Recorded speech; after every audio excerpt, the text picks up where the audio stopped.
Okay, everybody, welcome to our second anniversary hangout, where we are talking about the book for vaginal fantasy this month, The Lions of Al-Rassan, or however you say it. I'm probably butchering it, and we will probably butcher an awful lot of things tonight when it comes to pronunciation. Mm-hmm. I actually didn't even think about that much while I was reading until today, and I was finishing it off, and I was like, I have no idea how to say most of this except for one name, which every time I say it, I can't help but hear it in the Little Women movie where they do it. Sir Rodrigo! Where we are talking about the book this month, The Lions of Al-Rassan, or how stupid. Sorry, guys. My version in the background decided to play, so I just got to listen to myself say everything that I just said then. Yeah, I heard that. I was thinking, oh no, what have I done wrong?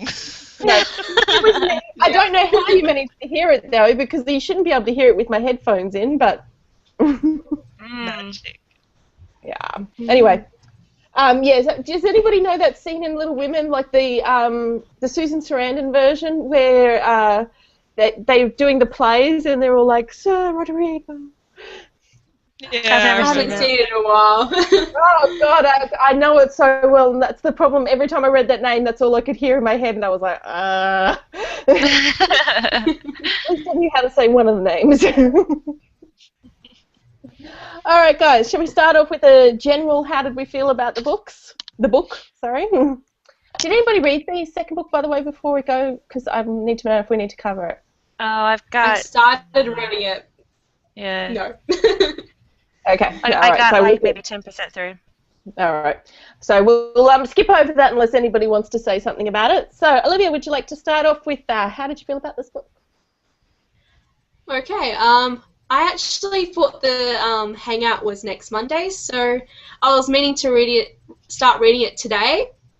So I did start reading it today, sort of, and read the whole book today. Luckily, I had today off, so I guess I skimmed some bits, but I actually really enjoyed it. I thought I wouldn't get hooked or really like it at the start, but because it was a bit slow. But I got hooked off like in the first couple of pages and went, oh my god, I really like this so far. There was such a really awesome characters. I love the bromance between Amar and Rodrigo, and it was a really cool book. So yeah, that's awesome. my thoughts. I can't believe you read the whole thing in one day. That's I know, right? Yeah, well, I did start reading a little bit last night. I sort of was like, but yeah. I don't think we have to worry about that counting as being much of an influence on the full day's read that you did. Yeah, it was a bit of a slog. Better one, but I managed to do it. Ooh, I'm impressed. How about you, Jamie? Oh, sorry. Yeah. So it was funny. I think you liked my status update, but I started reading it right after our hangout last time, and I remember in our last hangout that I was saying about how when I encounter words that I can't pronounce, when like in fantasy novels, I tend just to go blah blah blah blah blah, blah and just like breeze over them, and then don't try to pronounce them, and then I just go blah like in my head, continuing. And that first damn sentence, like every other word, I couldn't pronounce, and I was like, oh god, this is gonna be a slog for me. But yeah, and it was a slog.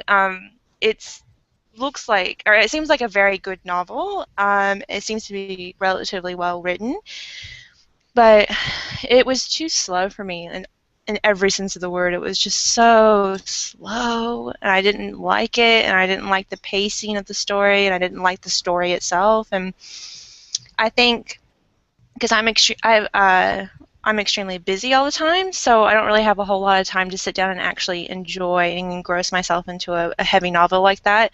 I think that if I was like maybe on vacation or something like that and could actually sit and read it for a couple of days without many interruptions, I might enjoy it then. But in this instance, I don't like it. And I got about 49% through, and I was just like, I can't read anymore.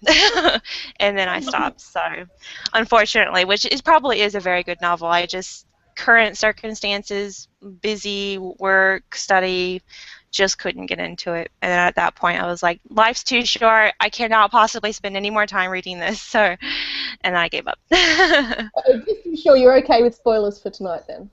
Yeah, no, that's fine. I'm not planning on finishing it, and I didn't really like the story. I didn't really like the characters, so I have no heart feelings for it whatsoever. So, yeah, that's my general feeling of it. Celia.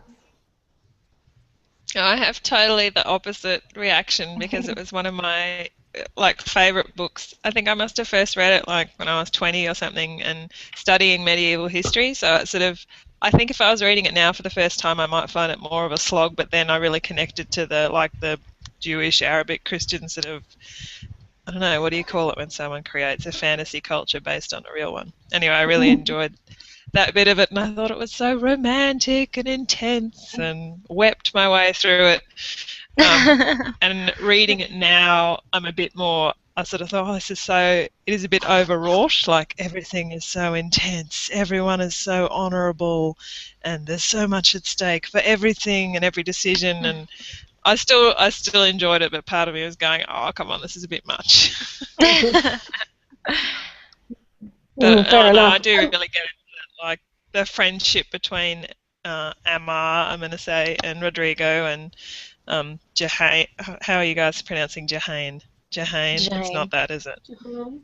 I think that's how. Yeah. Jahane. I went through everything. Jahane? I love it if we could just have, as we say the name just sort of flash up instead of us saying it the same way it is in the book, because then get past all the problems. Yeah. Yeah, most of the Arabic names I have no idea how to say. Like Ibn, how do you pronounce that? Oh, I have no idea. No idea. It's probably not pronounced that way at all. No.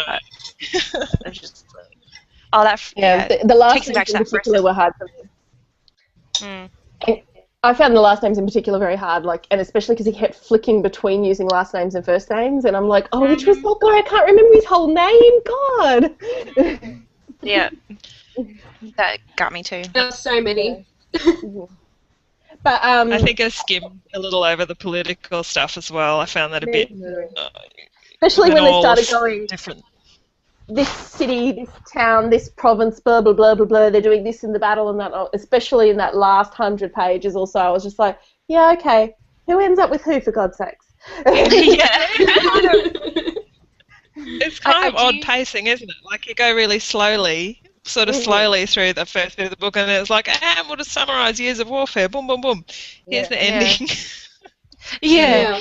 I do have to admit though, I really, really fucking loved that scene where Rodrigo's wife shoots the guy in the throat. Oh God, that was just the best scene ever, and I'm like, yes. But I thought in the end, was the most underused character. I was like, there's this awesome woman who I just love, and they didn't use her very much. What the hell? Anyway, would you call it a pseudo-history? I'm not sure. I thought pseudo-histories had to be more based in history. Alternative. Yeah, alternative. Reality. Alternative reality, maybe, yeah. I don't know. Funnily enough. Yeah, go, sorry. Sorry. Tamara, is it the Tamara, the dragon books, they're based on their actual history time, but they put dragons into them. That I would call a pseudo-history or an alternate history. Whereas this one is not, as far as I can tell, really based on history per se. They just sort of made up their own little fantasy world, but used elements of real life. It's sort of almost like alternate culture. Like he takes alternate cultures and then plumps them in whatever fantasy, plot structure. Yeah. Yeah. Not that it really matters that much. It's a book with a story. That's all that really matters in the end. But I also think that another reason why I didn't enjoy it is because I have to admit I don't know much history about anything really. Not my area of expertise, and so I actually.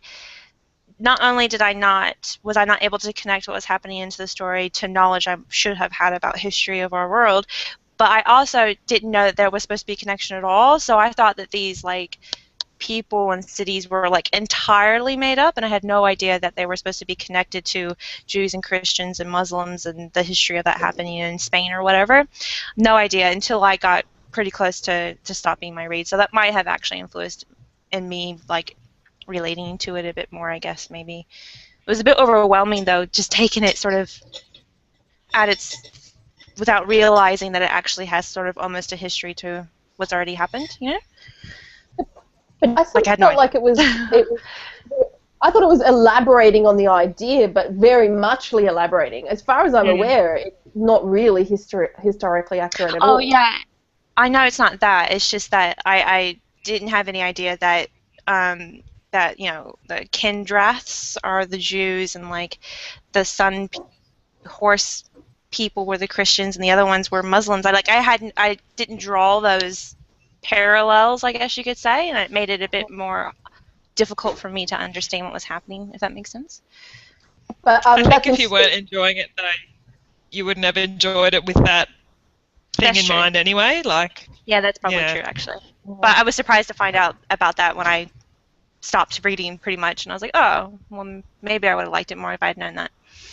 I sort of put it away from my mind. Like, I knew in my head that this is sort of what was going on, but in terms of the religious representation, but I deliberately sort of tried to push it aside and not read too much into it, because I figured it'd end up being like Star Trek and trying to compare cultures to the different alien races if I did that, and I was like, that always messes it up, because it's either too inaccurate and therefore is not good enough for that reason, or it's too close and it makes you feel ill because of that. So I prefer it not to be that way, and so I just sort of went, right, I'm going to ignore that element of this, which is exactly what I said before, and before we started, Jamie, is that I reckon that what bothered you is exactly what I'm going to have ignored. Yeah, there you go. Is his just question? Is his other book the one that starts with the T? Is it like this at all, or is it completely different? It's more fantasy. Like, it doesn't feel like a real world. It's more magic based. It's it's similar in the feel of the epic fantasy. At least that's how I describe it. And the and the way he tells the story, like how he. I kind of equate him to George R. R. Martin in that he sort of takes an idea but he puts it into one book instead of trying to expand it out really, really long. He likes using lots of different perspectives. He likes people not being black or white. This is Diego Roque that I'm talking about. But he also likes that sort of epic story, but he tries to condense it down a little bit. There's sort of less politics in Tigana as well, I think. Like, it's still political. There's still some political things, but it's not as complicated as Al-Rassan. I think it's much easier to follow. I think that makes it a bit more. If you like the writing style, I'd say definitely go for it, because while I think that Tigana started out the same way this one does, is that it was a little bit slow at the beginning. I think that's his writing style, that he likes to give a lot of information early on, and then once you get past that, this awesome story unfolds. If that bothers you, don't go there, because Tigana definitely was a little bit slow in the beginning. But once you got past it and you got to the actual idea, you're like, oh my God, this is so good. I definitely rank Tigana higher than this one, although I thoroughly enjoyed this one too. Fair enough. Nicole just said in the comment section that Ibn, you know, that thing in the middle of their names, is pronounced Aben. Aben. Oh, right. Aben. That sounds a lot better than Ibn. Yeah. Where did she say that? In the comment section. She's not coming, though, because she only read the alt. No, it's just which comment section. There's so many of them. Right, there we go, Claire. There we go. The lines of Al-Rassan, yeah. Yeah, because it's not actually the comment section of the hangout, that one. That's actually the comment section of the event, which is in a totally different area. And I was like, okay, are we in Goodreads? Are we in Facebook? Are we in Google Plus? Which comment section? It's so complicated. Well, I've got Skype running in the background too here. Is anyone on Skype? Because I'll get on if they are, but... No one's chatting on there at the moment, so you're fine. G's the only one that possibly could, or Nicole, I suppose, if she went there. G said she's not watching, though, because she's got a brother over, so... Yep. Okay. Toodles. Alrighty, let's get down to the nitty-gritty of the book, huh? Did people think that Jahan, however you want to say her name, if we want to go Japanese, Jahane, did we feel like she was an empowered character, or do we feel like she was sort of dragged along by the circumstances? There were some bits that made me a bit, like when the two blokes are being all protective of her, although, I mean, she does need protecting in a way. I think she does have a lot of agency and a lot of power, really. Yeah. I felt like... But there was... So? There were some bits, I think, that bit particularly where they're in Ragosa and she discovers that they've been having her followed and gets all pissed off at them. I mean, while she's allowed to be righteously angry, and the narrative seems to tell you it sort of says, oh yeah, she's correct in being angry, but really this was the right thing for them to do. They need to protect the little woman. It just came over a little bit that way to me. Yeah. Do you get to that bit, Jamie? No, I didn't, but I got about halfway, and that's another thing that I don't, just a general comment, another thing that I don't like about a lot of historical novels, that I don't like reading about little women and needing protection, and they're there for sexual elements, and et cetera, et cetera, et cetera. Like, I just don't like reading about that kind of plot, like, at all. Like, I deal with stuff like that all the time in everyday life and in the history of the world, pretty much, and I don't find things like that entertaining, even though they're realistically true and historically accurate, et cetera, et cetera. So I felt like she was, from what I read, just not as awesome as the men were. I guess is that the right way to put it? I guess. Like, I don't know. She got Yeah, no, I agree. Olivia? I felt she did. She had agency, but I don't know. I felt that she was pretty good. She was almost on level with the men, as with Miranda, who was the lady. Yeah, they were both pretty cool. Actually, now I'm thinking about it, that's kind of it, isn't it? There's Jahane, there's Miranda. Yeah. Who are the other women? Yeah. That's pretty much it in terms of women who are actual characters. Well, if we applied the Bechdel test to this book, it wouldn't pass. No. Although I appreciate the bromance. I'm liking the gay underlying tones. That's good. I mean, I enjoyed the characters. I felt like, especially with Johanna, I felt like she definitely had agency. I liked the fact that, like, her sexual life was not a secret. It was not explicit, but it also wasn't hidden, if that makes sense. She was sleeping with people, but she wasn't upset or mad about it. There was no sort of virginity necessary, that sort of stuff. I thought that she had a reasonable amount of power and strength, considering she wasn't a soldier. Like, she wasn't able to fight for herself, per se, in a world where that was definitely necessary. So I thought that some of the things, while I definitely agree with what you were saying, Jamie, about the kidnap situation, I definitely agree with you in that they sort of had the little women, let her be angry about what she's upset about, but really we did the right thing in the end. But at the same time, I'm sort of like, what is the right thing in that situation, given that she was at risk and exposed for another situation where they could target her? And I honestly think that what they should have done was being honest about what was going on rather than hiding it from her and saying, look, we agree, we won't put a huge contingent on you, but can you make this small allowance? And that should have been what happened in that circumstance, in my opinion. I also kind of enjoyed how she can diagnose everything from pee. Everything. I know, right? Are you feeling slightly unwell? I guess that's historically accurate. I must admit, I was quite impressed with what she could do with pee. And I practically cried when her father's pee glass thing broke. I was like, no, not the Yeah. It's like a human pathology lab. Oh, what would make the author bring on something like that into the story? It's such a weird. Unless it's just historically accurate, do people think that they could diagnose things with P like that? Like, I don't know. That makes I me, don't know. it's such a weird thing. It makes me think it's historically, well, it's based in something, but I don't know if it is. Yeah. Well, I mean, to be Now I want to fair, we Google do- P flask. we Yeah. actually do diagnose a lot from P. So to be fair, it actually probably does have some basis in actual scientific fact. Whether it's the sole way we do things is another matter. But I do like they don't do it that way, but they definitely do diagnose a lot from P. That's true. It's called uroscopy.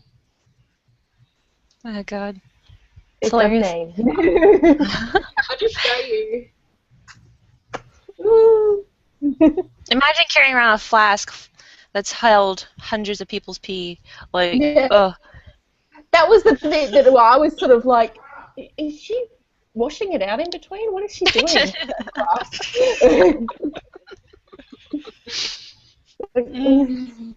It's good. But I did like the fact that she was pretty much the most intelligent, the most well-trained, all of those things out of them all. Oh, Olivia's posted something up. Let me just click on that so we can see it. There we go. Uroscopy. It's called uroscopy. Yeah. So, urine for pus, blood, and other symptoms of disease, it dates back to ancient Egypt, Babylon, and India. There you go. And it's certainly yeah. not Jewish then. Well, it could have been used by Jewish physicians. Oh, yeah. But I didn't. Okay, that's actually the one thing that I didn't actually read. I didn't read them as Jewish. I got the Muslim aspect. I got the Christian aspect. I didn't read the Kindaf, whatever they were called. I didn't read them as Jewish. I almost got like a tone of like wandering people, like oh God. Yes, thank you. That's what I'm thinking of. I got like sort of an underlying gypsy tone to it. Like I didn't connect it with Jews.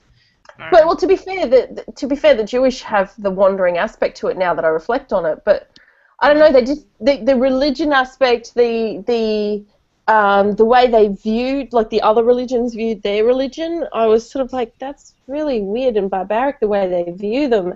I don't remember them ever saying stuff like that about the Jews, but I don't know. I just, as reading it, I just found them as just to be browbeaten, and that I didn't really relate them to a particular group in our history.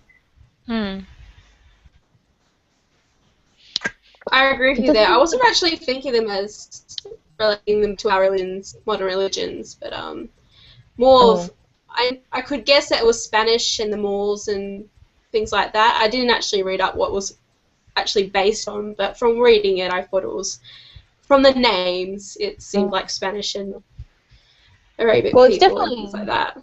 That's actually probably my biggest complaint about the book, apart from the females the problem with the females and the Bechdel test stuff. But like, if you look at the map, that's the right one, right? Oh, specifically the small one down the bottom, you can see that it's supposed to be like Spain and France and Africa over here and stuff. And it's sort of like, couldn't he have at least sort of come up with names that were less sounding like Spain and France and things like that? Yeah. But I mean, he has another 2 books, this Sarantine duology, which are really now I can't remember what period of history exactly. I think like Constantinople and stuff. They're really, really closely tied to historical events, and that kind of stuff and the cultural stuff makes me wonder what pleasure there is as an author in. It's sort of like you take this whole scale thing and then tweak it a little. I don't know. It sort of frustrates me a bit. Like, can't you just? You're a fantasy author. Can't you just imagine a whole culture for yourself instead of going, okay, these are the Jews, these are the Christians, these are the Muslims. Yeah. But that's why I think I liked Ghana better than this one, is because it really felt like he completely developed his own world for that one. Sorry to talk about a book that not everybody has read there. But yeah, that's kind of why after reading this one, I'd still recommend him as an author, because I think his style and the emotional engagement is really high with them. I definitely feel like Tagana was the better book, though. if for no other reason than that opening surprise. My God. I haven't read it yet, but I want to read it. I don't know if I'll like it though, Yeah. but I'll give it a go. Look, as long as you weren't turned off by the style of the author, I think it's worthwhile giving it a go. Like, if the writer's style didn't turn you off, go for it. Tiny wines are just not big enough. Yeah, no worries. It's freaking freezing, by the way. I don't know if anyone's It is. around my area, but oh my God, I'm like trying to cover up because it's so cold. This is why I have this one. Yeah.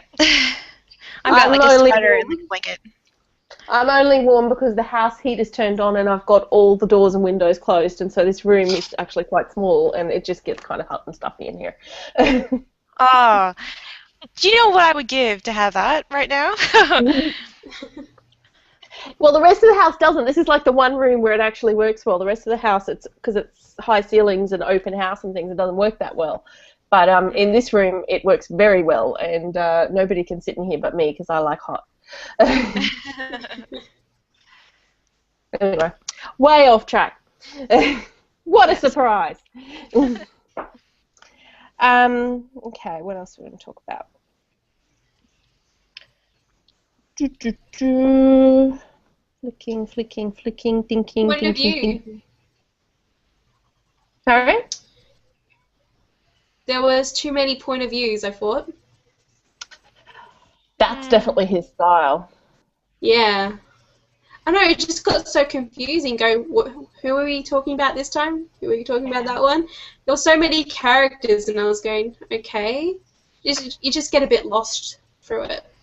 Especially given that the names themselves are confusing in the first place. So jumping to somebody else who you're like, who was that again? I think I got more upset with, he constantly did that thing where you'd see it from one point of view with the ending, except for he'd twist it in a way so that you didn't actually know the real ending, and then you'd have to find out and follow another person's point of view to find out what was the actual ending of that little bit. Yes. And he did that over and over again. And I was just like, just tell me who goddamn died. Yeah, I found that when I first started reading, like, I had a status update that I think you read now, because you liked it. But he's got a very strange writing style. Like, I got like halfway through that paragraph in the beginning where they started beheading people, and I hadn't realized that they were beheading people. Like, the tone of the actual description of that event made me not even like realize what was sort of happening. Like, you know what I mean? And it didn't seem like a big deal, I guess, just the way that he kind of writes it. It's a bit strange. The focus was more on his son than it was on the actual beheadings. And his son's eyes twitching and how he wasn't handling the situation versus what was actually going on, the brutality of it. I just thought that was a bit strange, and I kind of had to reread. I had to go back and reread, and I was like, wait, what? What's happening? I don't understand. When did people start getting beheaded? What's going on here? I don't get it. So I had to reread that a couple of times to go, oh, okay. And then I eventually got used to the way he wrote. So it was actually the prologue bit that I'd forgotten about. I was more than halfway through when Amar said something about, or someone said something about Amar being the one who killed the last Caliph or whatever they're called, and Caliph? I was like, Caliph? I think it's Caliph, isn't it? I don't know. Anyway, I'm not looking at it either, so I'm just sort of doing it from memory. And I sort of went, actually, it wasn't the fact that he'd killed him, because that had been said over many times. It was something said about the way he was killed, and I triggered and went, oh my God, that was the prologue. I totally forgot about the whole prologue of this book. I had to go back and reread it and go, oh, that was him. So, yeah, I don't know. Like, sometimes he writes things and you forget that they're there, but then he re-triggers it at the right moment, and you're just sort of like, oh, that's what he was doing there. So, I don't know. I think he's got definitely a very distinct style that doesn't work for everybody, but I think it only works for me because I'm willing to skim sections. Oh yeah. I don't know if that's I look at bad thing. The over-emotional, slightly florid, like, yeah, I enjoy it. I right. think that I would agree with you if I was on my second reading on it, but because it was my first time, I didn't feel too over emotional from it. But now that you've sort of mentioned that, I would agree with you that I think if I reread it, I would feel like it was all a bit. I think that's probably like, I don't know, the fourth or fifth time I've actually read this book because I went like reread it intensively a decade ago or something. So I have that sort of, that memory of when you've really loved a book. You're like, oh, that's right, this is the one where, I don't know. I agree. I get the difficult. same thing. Not exactly the same reaction, but I get the same thing from a couple of other books I still have on my shelf, and I don't reread them now because of that reason. I want to have the old memories of what they were like to read rather than the new memories of what they're like to read now. That's the problem. But did anybody else figure out, like, early on who Jahan was going to end up with? I thought it was going to be Amar. Who she end up with? I think it was supposed to be Amar. Tell me. Well, it's Amar. I was going to check everyone else's thoughts before I told you.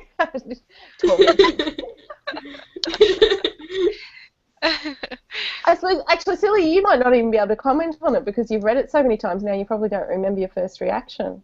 I was surprised the first time. I do remember that. Like, I was convinced that he died in that final fight scene. But I think you're meant to, right? You're meant to think Amar has died. Oh, yeah, he's definitely done that deliberately, right down to how Alvar talks about his wife, and you totally...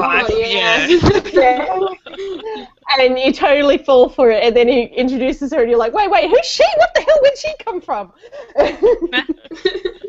So she ends up with Amar. She ends up with Amar, yes. And that's totally predictable.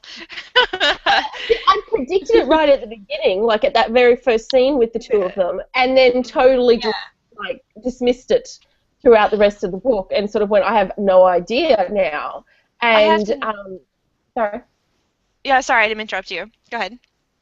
And so while they do end up getting together at the end, when Amar and Rodrigo have their big battle at the end, it's one of those cliffhanger moments where the perspective doesn't fill you in, and so then you go on to the next part of the story and you finally find out what actually happened.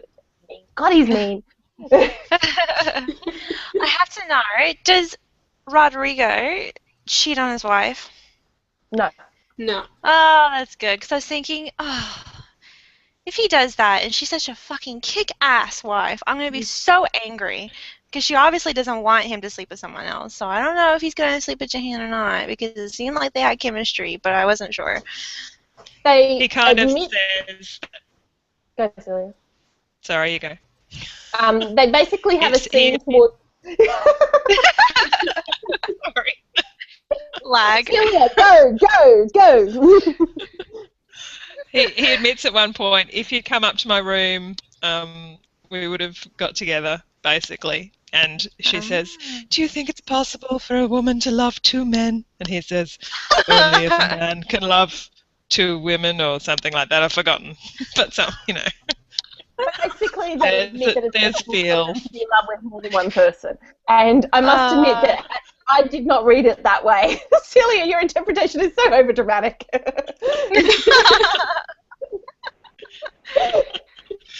Slightly exaggerated. Okay, I personally agree with that sentiment, on all honesty. As long as you're true and honest to whatever promises you've made, I'm okay with that sentiment. That's funny. Okay, well, that's good to know. I'm dying to find out also what happens to that king and his wife. Like, I really like that king. He seemed like a really cool guy, and his wife seemed so weird and strange, and I don't remember the names now. Her name started with an I. Inez. Inez was her name. Inez, yeah. So I was wondering how it happened to them. I was wondering about that, because I thought that their sort of dynamic was a bit weird and wasn't sure where it was going. They lived happily ever after together. Oh, did they? That's good. This is the problem I had with the book, as overall looking at war and the situation and all of that sort of thing. By the time they got to the point where they'd rescued Jahan's parents, I was actually at the point of dudes, like the bromance dudes. pick up all your friends and leave this place, because this is not going to end out well. There's no way this can end out well. What you need to do, if you want to stay honourable and true to each other and do the right thing by everybody possible, because fighting for each side, neither of these are good sides to be on. You've got to get out of this place and go find somewhere and just live happily. Please. Mm-hmm. They didn't do that. And they didn't. No. Well, in the end, no, well, I really can't give them credit for having done it in the end, because they were still there, they still had their final battle and all of that jazz. And it was only after Rodrigo was killed that they actually left and did what I wanted them to do, which was, you know, get the fuck out of there. So Rodrigo dies. Yeah. Amar killed him. Oh, I'm heartbroken. What about his fantastic wife? Aww. In fact, The if feels. anybody And then she has to watch it. In fact, if anybody has a bad ending in this, I think it's actually Amar and his family's ending, because, first of all, I'm sorry, not Amar and his ending, sorry, Rodrigo and his ending. First of all, Rodrigo gets killed off. His son practically gets killed, and then after Rodrigo dies, his son's basically, Diego ends up all right, but his wife is alone, and his other son ends up basically becoming a warmonger for the king because he's so upset about everything that happened. It's like, this is awful. That sucks. Yeah. Nah, I'm glad I didn't finish it. Fuck that. Yeah, it wasn't like I said, they all needed to run away together and just skip around happily in a bromance. Yeah. Things as they were. But at the same time, basically Amar with Alvar and Jahan, they end up doing that. That's what they end up doing. They actually end up leaving and going and living in is it Kindar? Is it that city that Yeah. Salonika or something? They go and live I'll in just the check. city that's just for their people, basically. And Okay. and they end up like as an extended family sort of group living together. And I'm like, that's what was supposed to happen, but you guys should have done that like 2 years earlier. Mm. So, But they're living there with the sorrow, or Amar's sorrow of knowing that his land is not land, but historical land of his people's been conquered, and now the Jadites rule the entire peninsula and all that. and that's why I Yeah. can't like the king in the end. As much as I liked his relationship with his wife, and I wanted to like him, I was just like, dude, what's with the conquering thing? You're evil. Don't you seem Is like that- they seemed like the lesser of the evils, though? Like the Muad'Dis were really made out to be, Yeah, but oh, the you've slightly Muad'Dis annoyed were me. only- I'm going to chop off your hand. The Muad'Dis, to be fair, were called in more than anything else. They weren't, like, if everybody just wasn't fighting each other and they just lived, most of that was kept under control to a level that was reasonably acceptable, as opposed to the brutality of this massive, long, drawn-out war, 20-year war to take over the whole area. I'm like, not every city was perfect, but then I wouldn't have called the other cities, the Spanish cities, any better, really. So, No. I mean, that's sort of like that realism in that you can't genuinely want anyone to win that. You just want you want them to leave, because it's never going to end well. well, that's the thing, and that's why I sort of related a bit to the whole not Lord of Rings, oh God, the whole Game of Thrones idea, in that, the whole point behind a lot of that is that really it's all awful and it's all bad, and just stop doing it. Mm. And I think that was really his big message behind it. War is bad, and it doesn't matter which side you're on, it's bad. Yeah. There is no real honor in it, Yeah. no matter what and I think that was the point of Alvar's storyline, really, in a lot of respects, was that no matter how honorable you want to be or how you try to act, you're going to end up doing things because you have loyalty to someone and someone has told you to do things. So you're going to end up doing things that you don't like, and that's the way it works. That's war, that's death, that's fighting. Mm. Agree with that. Yep. So if you ever meet someone who argues in favour of war, give them this book. Or go for it. Yeah. Ugh.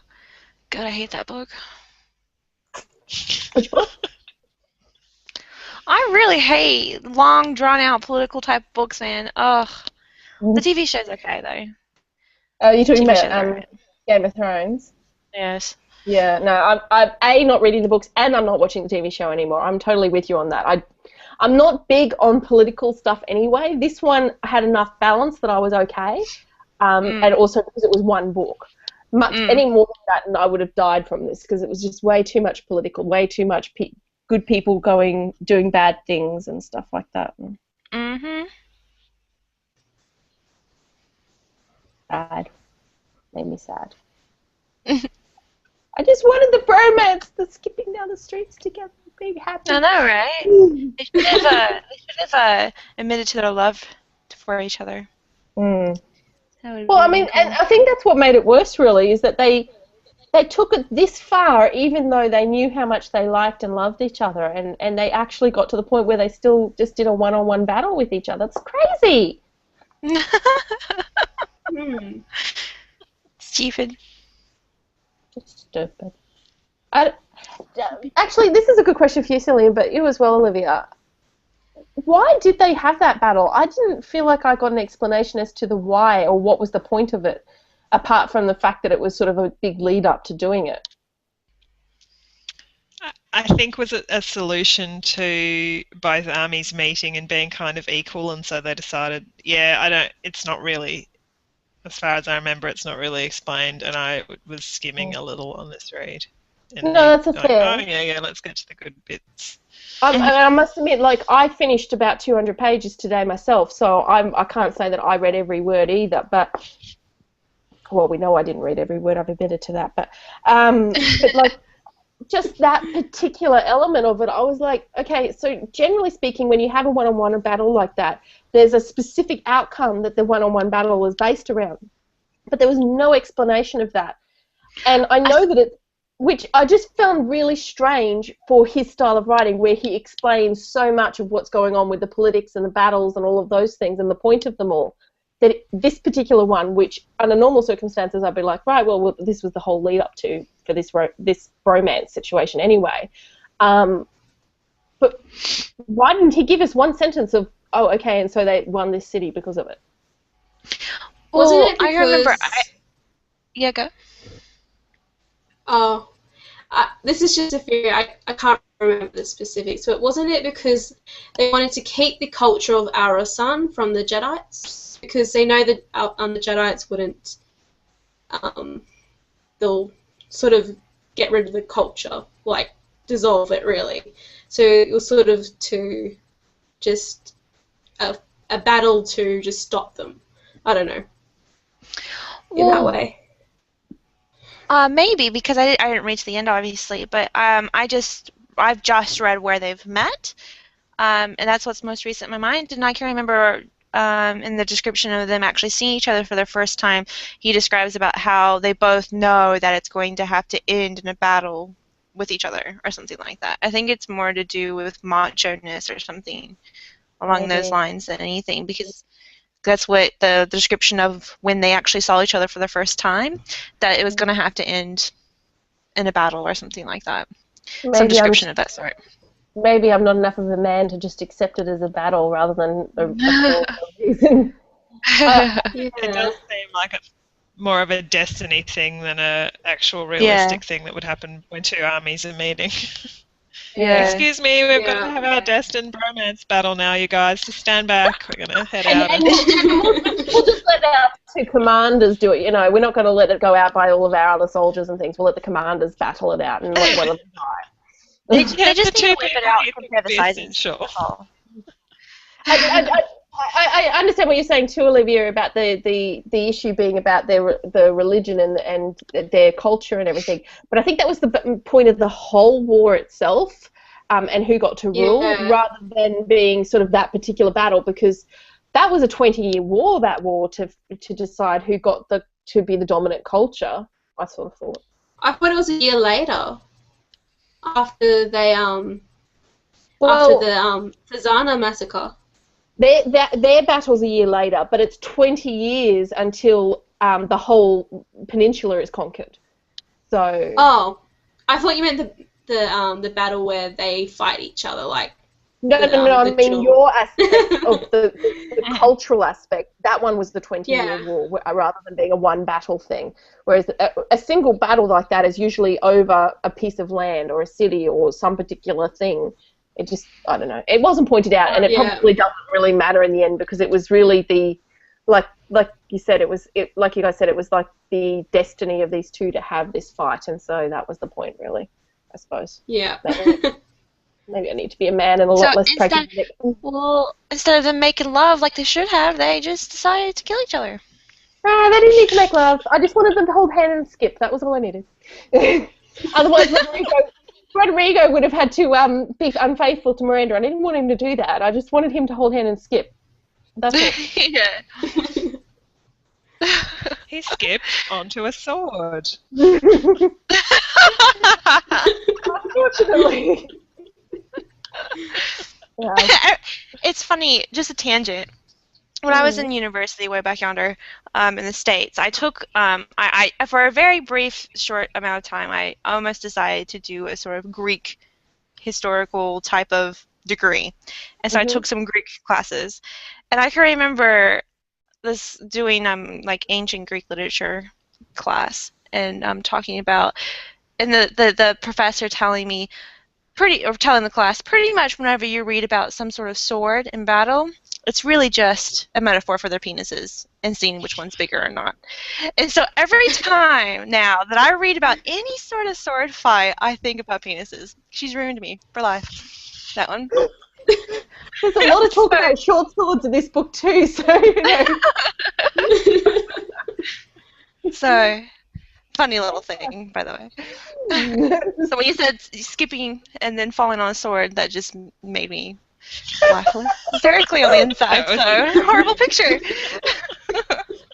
Unfortunately, I think part of my problem too is that the whole fandom for Sherlock has destroyed me on the bromance area. Oh, Sherlock and Watson so need to get together, man. Oh, God, yes, they need to get together. I'm so over this. Just move on, dudes. You love each other. It's all good. Anyway.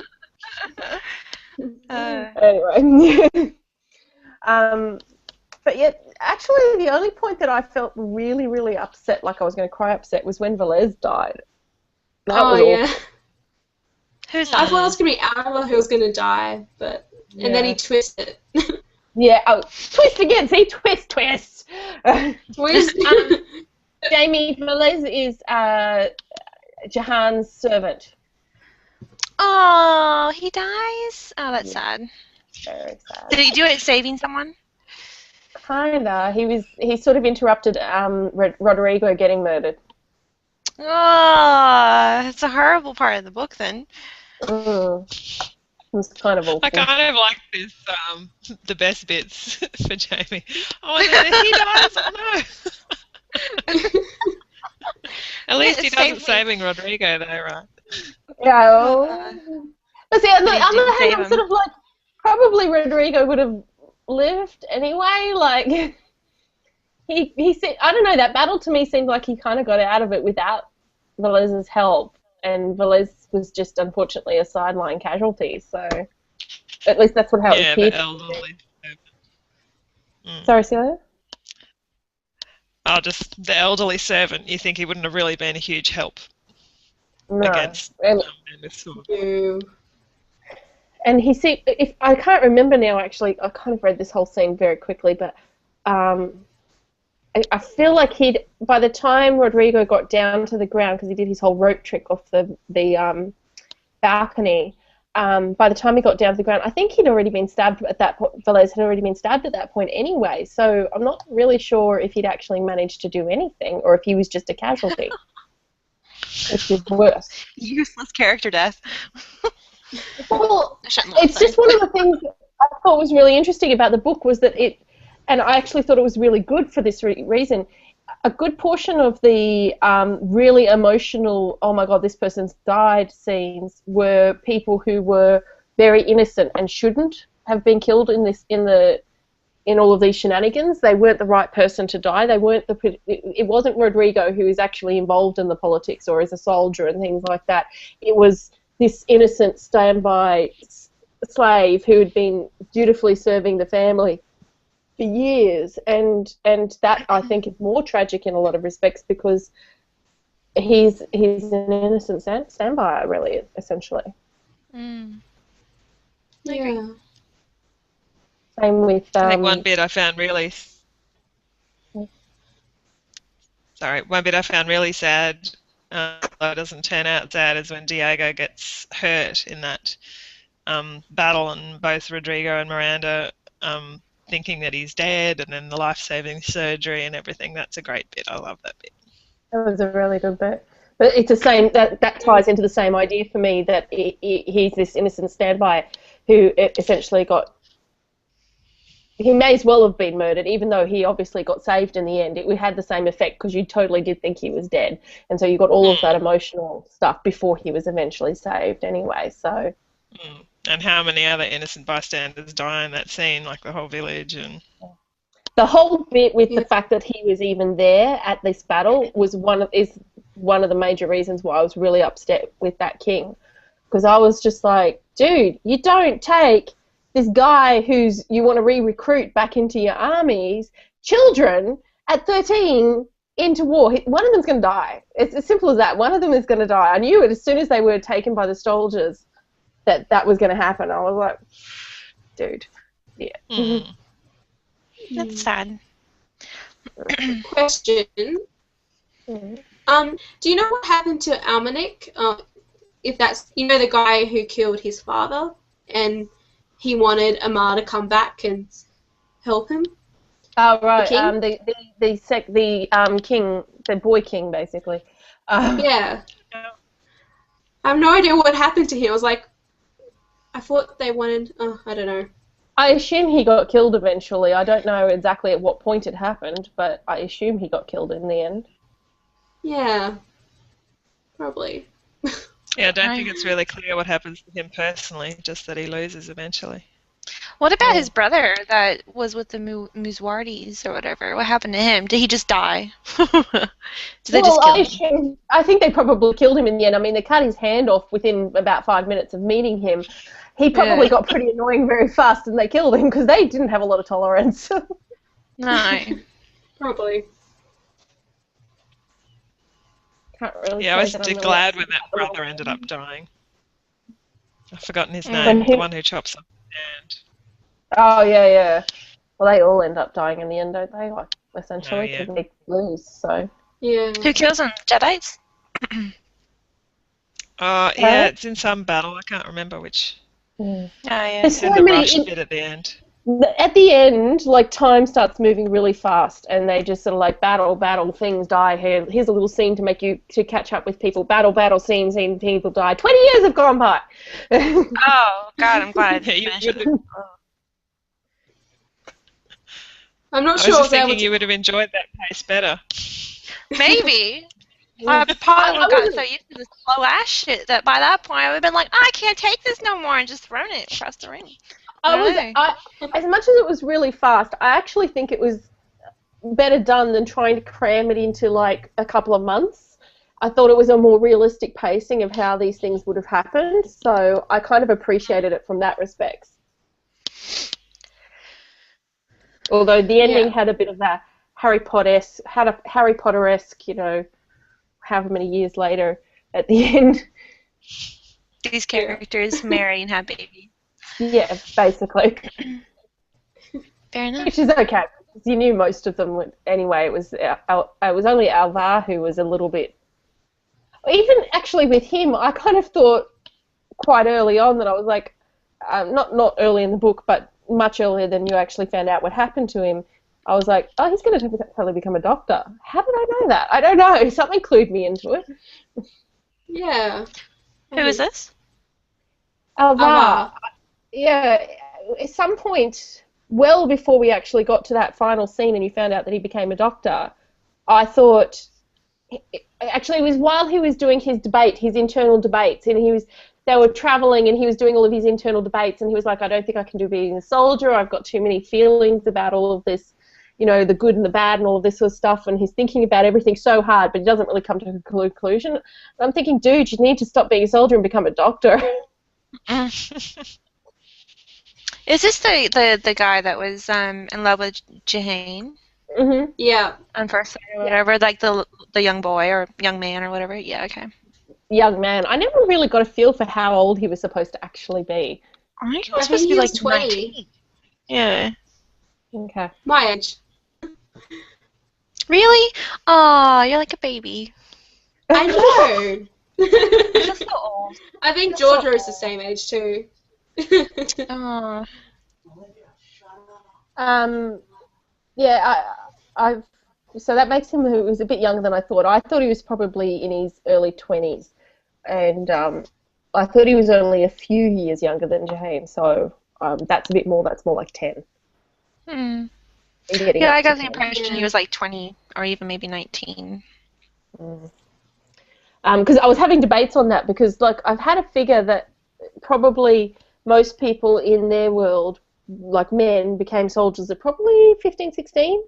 And then I thought, well, he probably didn't necessarily go straight into this company straight away, but then I was like, they're treating him like a really young boy. Maybe he did go into this company really early. So I was debating whether he was 16, but then I was like, he reads like he's older, like he's in his early 20s, so I don't know what the hell he is.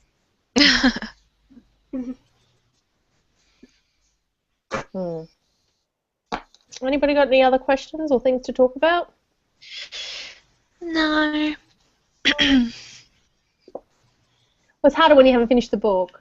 Yeah, I know, right?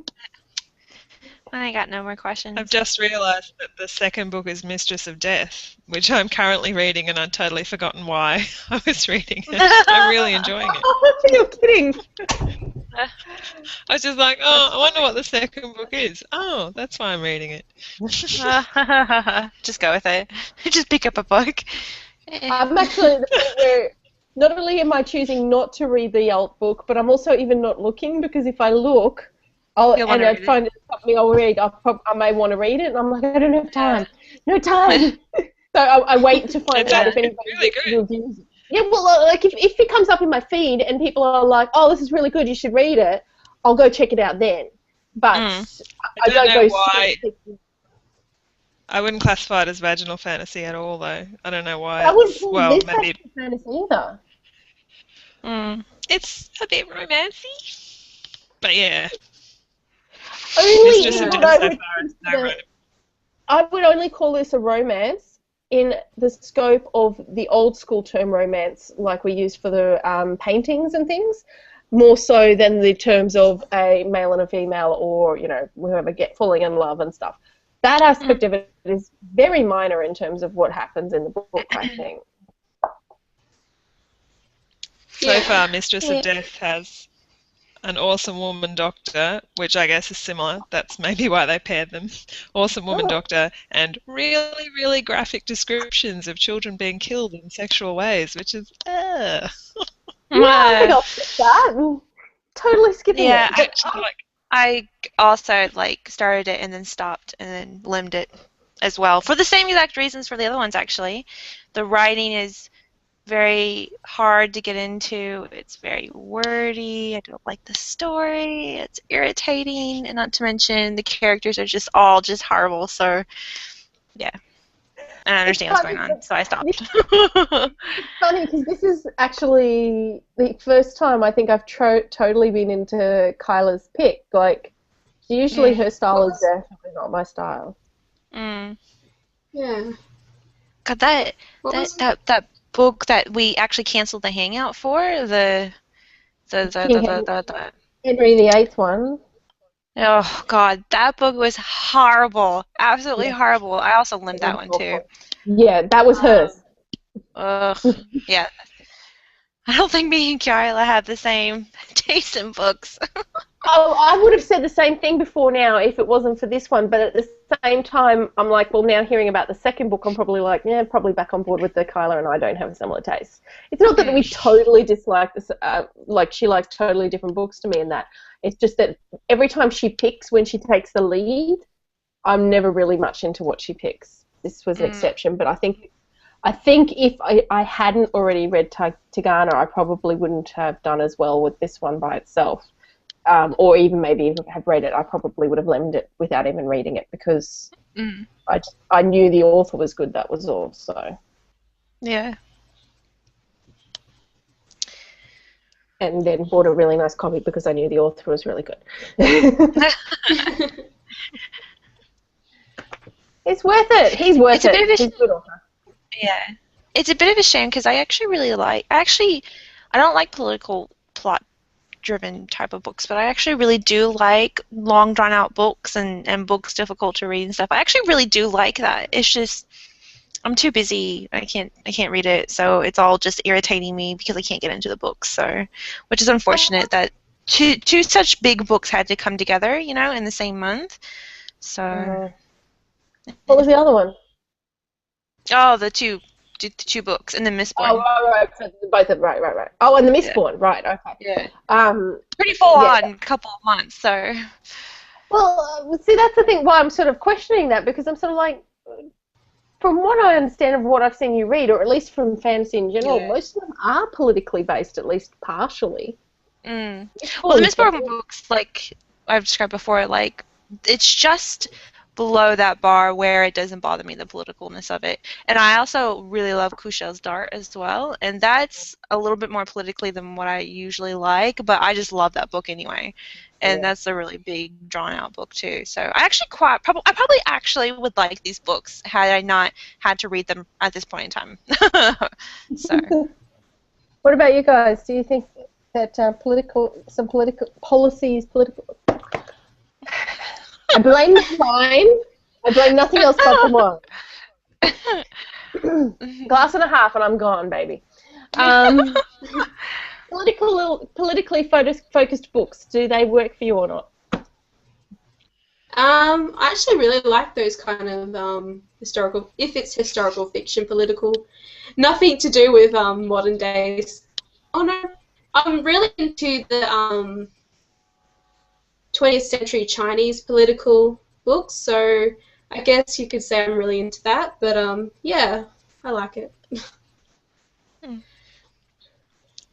I enjoy some political drama, but I think Al-Rassan is a little bit complicated for me, like not so many different nation states and kings and stuff, but I like some intrigue and state against state a bit.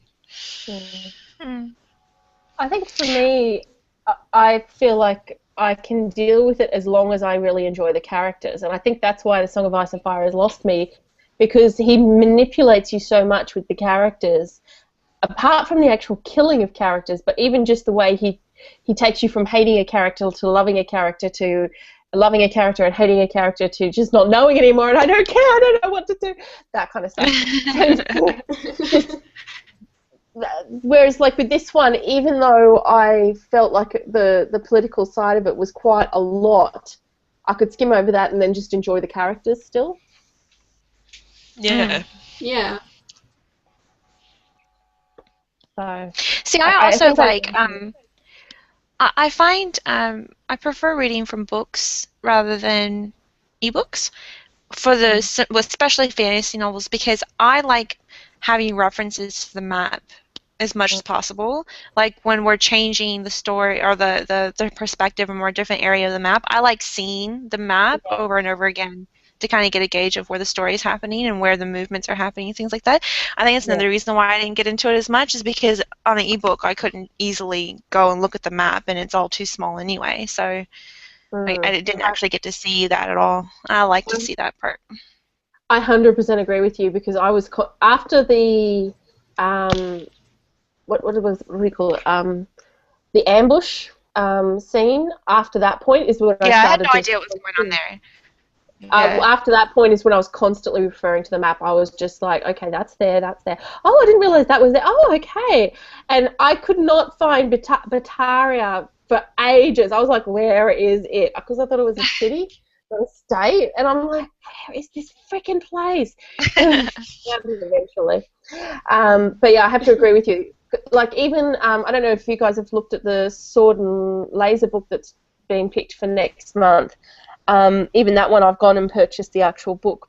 I've actually purchased the trilogy because it costs the same as buying the first book by itself on Book Depository. And wow. yeah, I'm What just is sort of it? like, it's called, the first book's called Dawn, but the whole series, if you want to buy in one book, is called Lilith's Brood.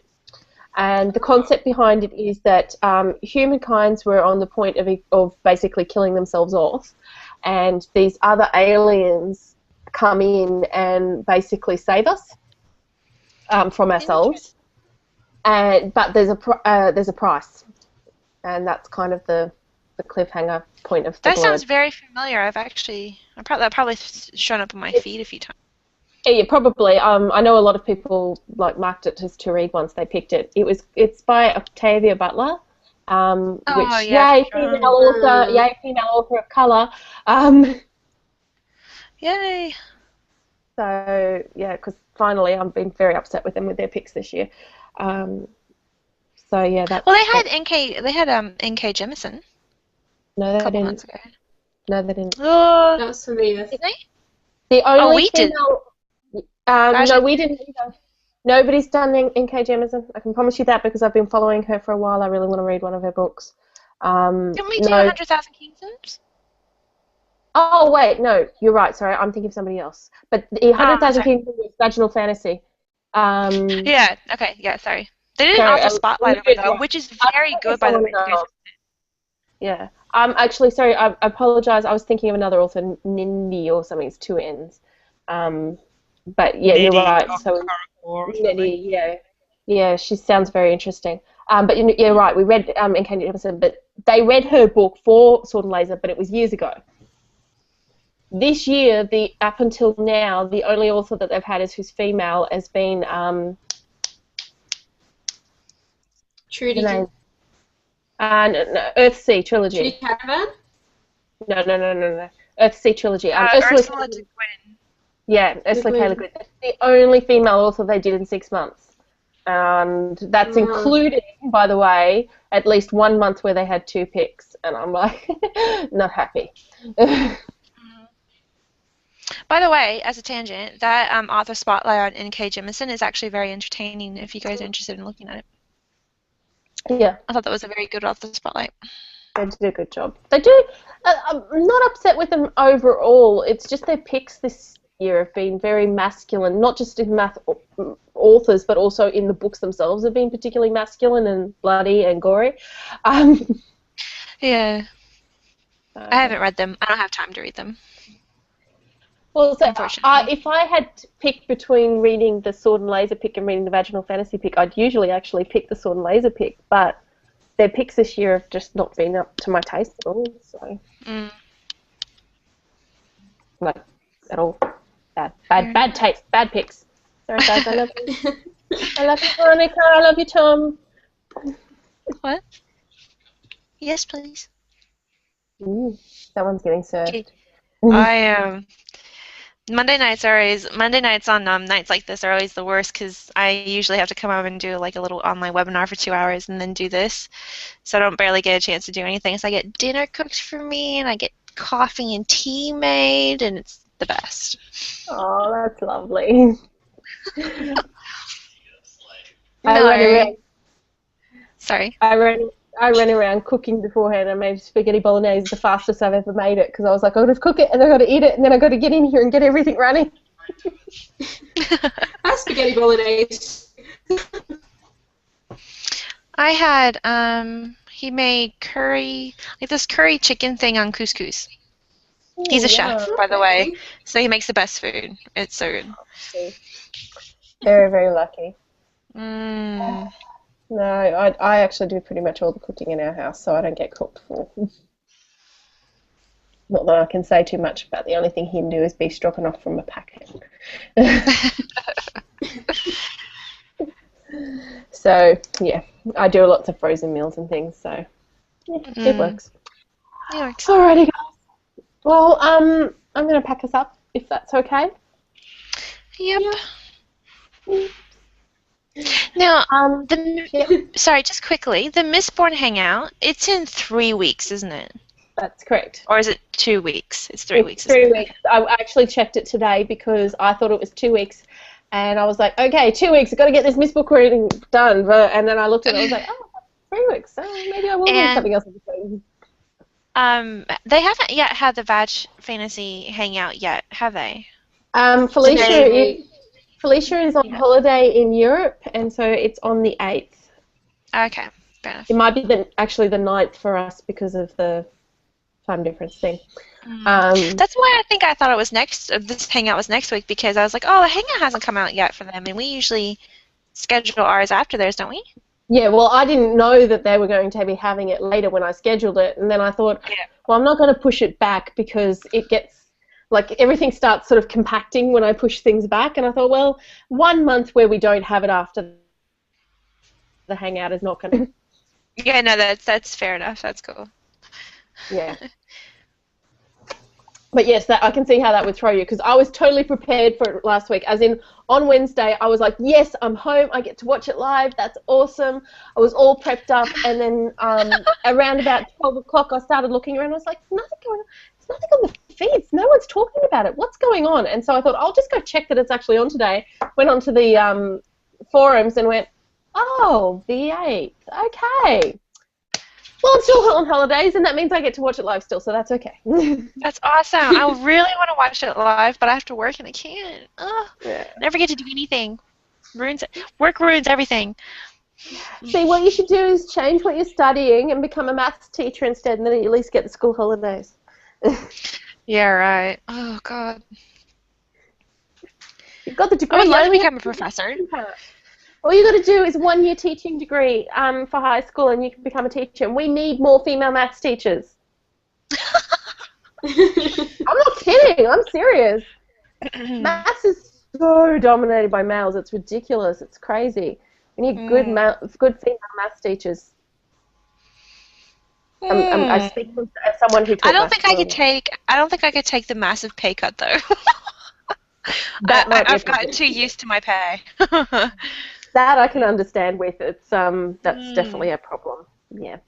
Especially definitely. We need to pay our teachers way more than what we do, because they're like the gold of our youth, you know. We're apart from nurses, teachers are pretty much the most underpaid professional. In fact, we get called semi-professionals just to justify the pay that we get, basically.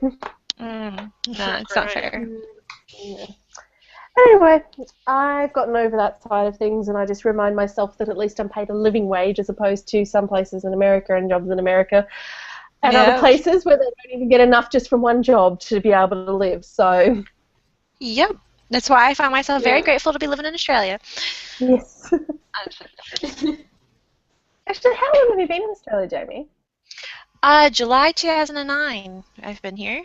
5 years. That explains it. Because I was actually just thinking before how very slight your accent is. It's not very strong. Like, it's enough there that I can tell, but it's not heavy at all. And so yeah, that makes sense then.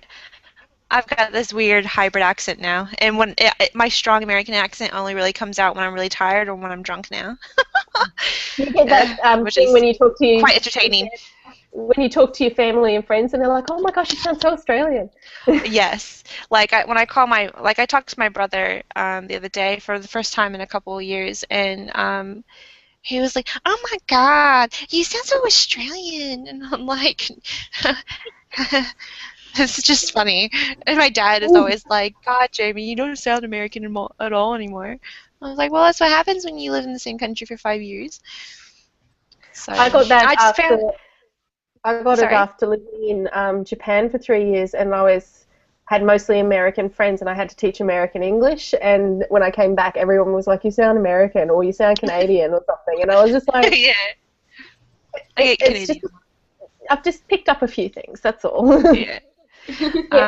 Basically, if you don't sound strongly American, and you don't sound strongly British or Australian, you end up being called Canadian, like they don't have an accent or something. That's funny. Yeah, no, people call me Canadian or American or yeah, basically that's it, I think. Yeah. Anyway, It's just like, way off topic. anyway. All right, guys. So we do not have any idea of what the book for Vaginal Fantasy next month is at this point. Unfortunately, I wish they'd post that at least so that we could get a start on it, since they're not going to be doing it until more than a week into the next month. But maybe they'll post it tomorrow or on Wednesday, so that we can at least see what the book's going to be. We'll see. Yep. Hopefully. Hopefully. Otherwise, I will see at least Olivia on Saturday. Yeah. And the rest of you, I'll see about on Hangouts and things. Yeah, have fun this weekend. Lots of pictures. Yeah, Yeah, enjoy. It'll Take be pictures good. Lots of fun. Take Oh, pictures well- of my buddy opening her book. Sorry? So take pictures of my buddy opening her book. Oh, I will. I've got like a pile here now of the books that have been sent to me, so I'm like, it's actually really awesome because I keep getting these parcels in the mail, and even though they're not for me, I get this awesome feeling of getting to open them regardless. Like Christmas. I did it today, so I got one today, and it wasn't yours, Jamie, it was somebody else's, and so I'm opening up, and I'm like, oh, that's so pretty, I really want that, that's good. I'll be a goer. I'm not running away with anyone's presents. She's going to take all the books. Yeah. Yeah. No, I've even gone and bought paper because some people had them sent to me directly, so I've even gone and bought paper so I can wrap them up for everybody else and things, so it's all good. Oh, yeah. When I got mine, like, I was trying to quickly get into the mail to you last week because I thought for some reason it wasn't going to get to you in time. So I had to, like, buy supplies on the way to the post office and then wrap the book while I was at the post office, like, trying to hurry and get it into the thing, and, oh, it was horrible. I hope it ended up there all right. It's got a little bit of a layer of tissue paper ripped off, but it's not enough to uncover it, so it's fine. Oh, my beautiful tissue paper wrapping job is destroyed now. It's fine. No one will notice a thing. I only really noticed because it was hanging off it, and I was like, oh, if I just tear that neatly there, no one will notice it and they can't see through it, so it's good. Okay. My book. Alrighty. Okay. Oh, my book from the book depository didn't come till Saturday, even though I ordered it like 2 weeks ago. And I went, oh crap, is it coming? Is it coming? So I managed to post it off today. So hopefully it gets to wherever it's supposed to be soon. I did the express post. Yeah. I'm sure it'll be absolutely fine. Don't stress over it. It'll be good. Yeah. But yeah, it's everyone seems to be having fun with it, so it's awesome. I love it. Yep. That surprise All right. books. All right, guys. I shall see you around the traps, and take care of yourselves. All right. All right. Yeah. All right. I'll see you on Saturday. See you Saturday. Right. Yeah. Bye. Yeah. Bye, guys. Bye.